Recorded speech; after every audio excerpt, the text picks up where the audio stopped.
Chapter 6, Introductions. We were taken to a small cabin and given some odd-looking clothes. Hand-stitched, dark colors, military but formally cut, not like the baggy-fitting camos of today's armies. As we sat on the edge of small bunk beds under itchy, stiff blankets, we were given cups of hot, incredibly strong, bitter tea.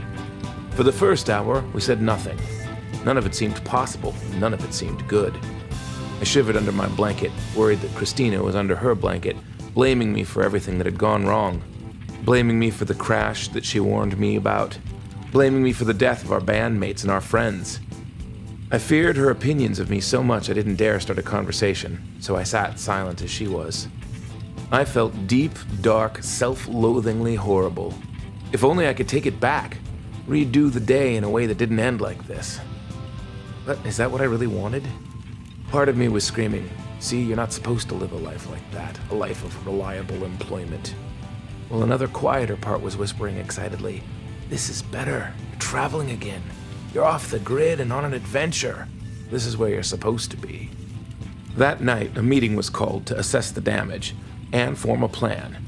Christine and I were invited since the crew seemed to feel we could add something to the conversation.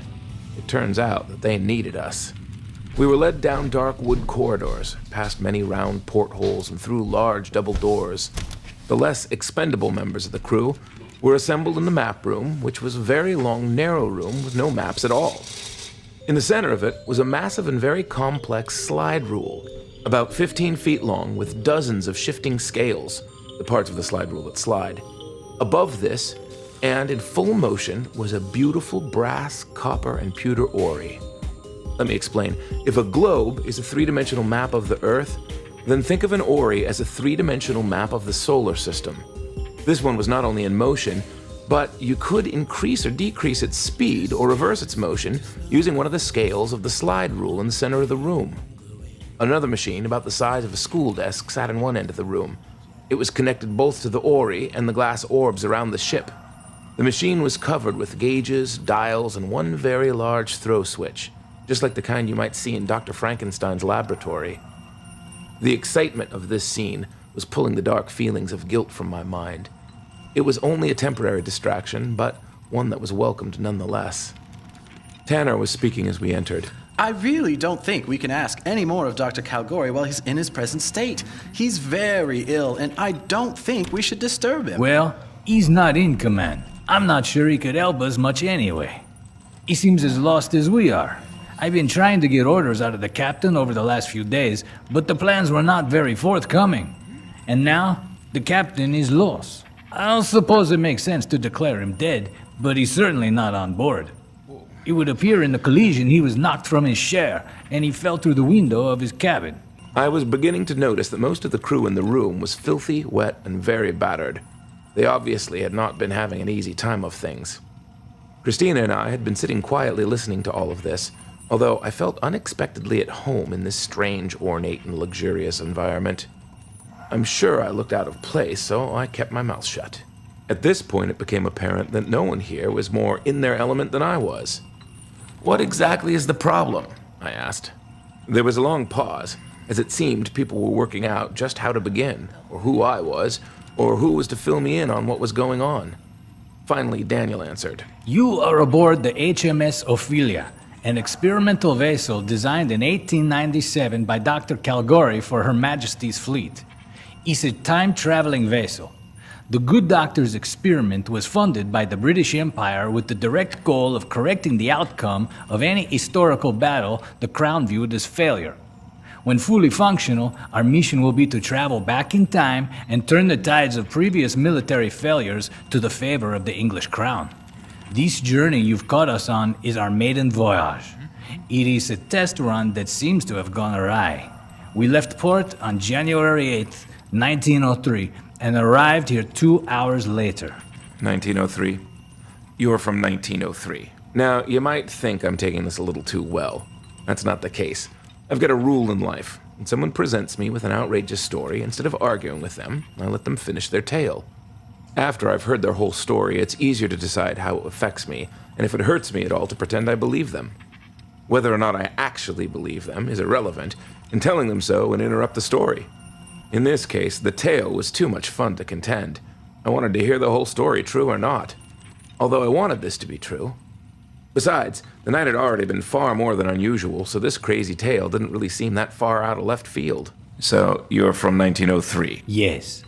Although construction of the ship was well funded, the Crown was a bit skeptical as to the ability of Dr. Calgore's contraption to accurately navigate through time and return.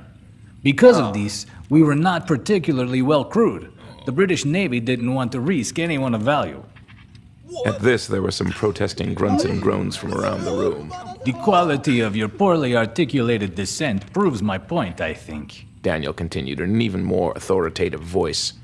Most of the crew was drafted from various prisons around the Empire, including myself. Honestly, the number of trained and competent sailors is slim. Tanner continued Daniel's narration, as if to smooth over what he considered too harsh a description of the crew around them. It's a fine crew. Despite anyone's prior profession, everyone is doing their best. Anyway, this is the maiden voyage. But instead of returning to the Napoleonic Wars, we seem to have found ourselves elsewhere. We have no idea where or when we are. I am hoping you have some idea. Well, the year is 2004, I said. You're flying somewhere over Utah, in the United States of America?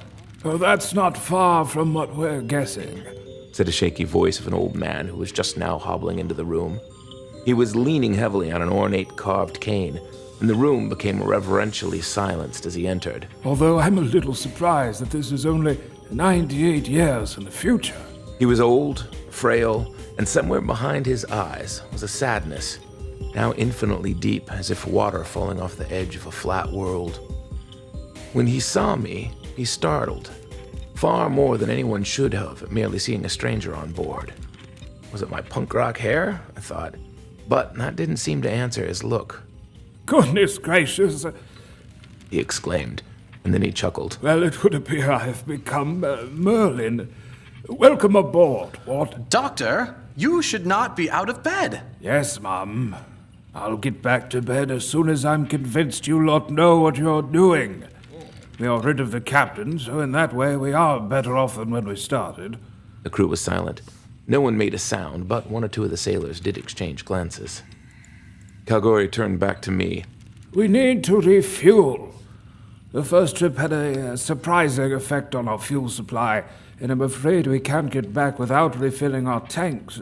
Since Daniel and I were not sure how people of your time would react to us, we've been hiding in this miserable cloud until we get a better idea of where to find fuel and how to procure it, since our money would be unlikely to still be in use now.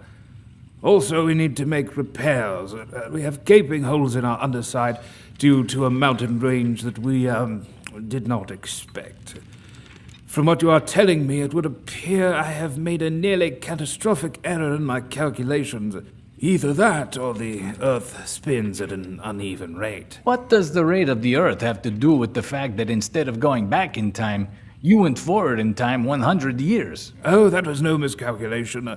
I had no intention of going back in time, regardless of what your people were ordering. I needed some information that I assume is readily available at this time and would make the rest of our navigation simpler. After procuring that, I plan to head back to our mission. Then Christina spoke, for the first time this evening. Hey, I don't mean to spoil the fun, but isn't time travel impossible? I read that a single photon can't travel faster than the speed of light. Scientists have proven time travel is impossible. No, that's nonsense. All those scientists prove is that they do not understand how it could work, not that it is impossible. Time travel is certainly possible. In fact, it's impossible not to time travel. Everything in existence is constantly moving forward in time, varying the speed at which something moves through time is easy and easily proven. If you could vary your speed enough compared with everything else, you can go anywhere. The room was silent. Obviously, no one had any idea what he was talking about. He sighed. The vessel can change the time in which it exists. However, the universe is not still. Planets move not only around the sun, but they spin as they move as well. My first efforts at time travel were effective because I sent objects forward in time only a few minutes. They would disappear and reappear at the time I expected, but always a few yards in the direction of the sunset. Now, this is because the Earth is constantly twisting toward the sunrise. The object would reappear exactly where it was when I had left, only the Earth would be in a different position. When I increased the duration of time I was transporting the object, it would be further away from where it started, and sometimes either very high in the air or buried in the ground, depending on the time of day. This is because the Earth is not only spinning, but rotating around the sun as well. Mongrel now looked a touch disgruntled. He was trying to picture this, but the thought was too big for him, and it wouldn't fit in his brain. He glanced at Tanner, who was looking at the doctor with sympathy, so he decided Dr. Calgary must be speaking nonsense. He mumbled, "Poor chap," and made a pitying frown. Calgary responded to this with a raised eyebrow and continued slower. It became apparent that if I was to send a vessel forward in time or backward, it would be best to do it far away from anything, as high in the air as possible, to avoid the possibility of it reappearing inside a solid object. And if it was traveling more than 15 minutes or so, it was also crucial that the vessel arrived precisely at the time of year as when it departed, or else the Earth would be in a different position in its orbit around the sun. It could end up buried or, more likely, lost forever in the stars. It would seem they finally understood what he was getting at. A tin cup fell from someone's hand and rattled on the floor. Now, buck up, you ninnies. We're all still alive. I've got you here now, and I will... But at that point, the doctor flushed and collapsed. Tanner helped him to a chair, and after a brief pause, Daniel continued. Our mission is now threefold. Obtain lumber, make repairs, and possibly make design changes. Since it would appear that the last-minute changes to the Ophelia are not as structurally sound as we had hoped. Then we need to acquire fuel, and we need food. We've been adrift up here for a couple weeks, and I don't know how much longer before we can return to London, so we need to resupply. Soon. At this point, I recognized why I was here. I said, "I have a proposition to make you, and I think we can help with all of these since we know this time vastly better than any of you. It was smart to keep your presence a secret. Governments in our time don't like anything unlicensed and free." Is there a time when they do? Calgary mumbled, glowering. "You won't be free for long," I added, "if they catch you.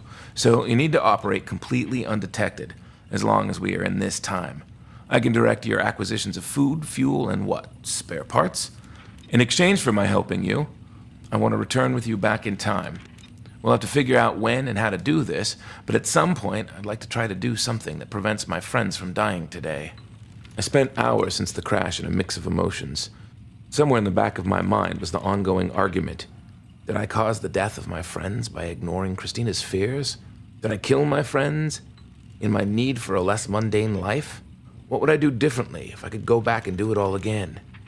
Here I stood, being told that I could in fact go back and do it all again. At least, if I stuck with this ship, and if the stars all lined up correctly. Also, and I have to admit that this was no less the motivation, somehow, now my life had become an adventure. Scary, cold, wet, and confusing. But isn't that how so many adventures do begin? Calgary wrinkled his brow at my proposal. That's a noble cause, trying to retroactively save the lives of our friends. One we possibly can't grant. How can you, as a result of meeting us, alter time so that you never crashed into us to begin with? That's an unpredictable paradox.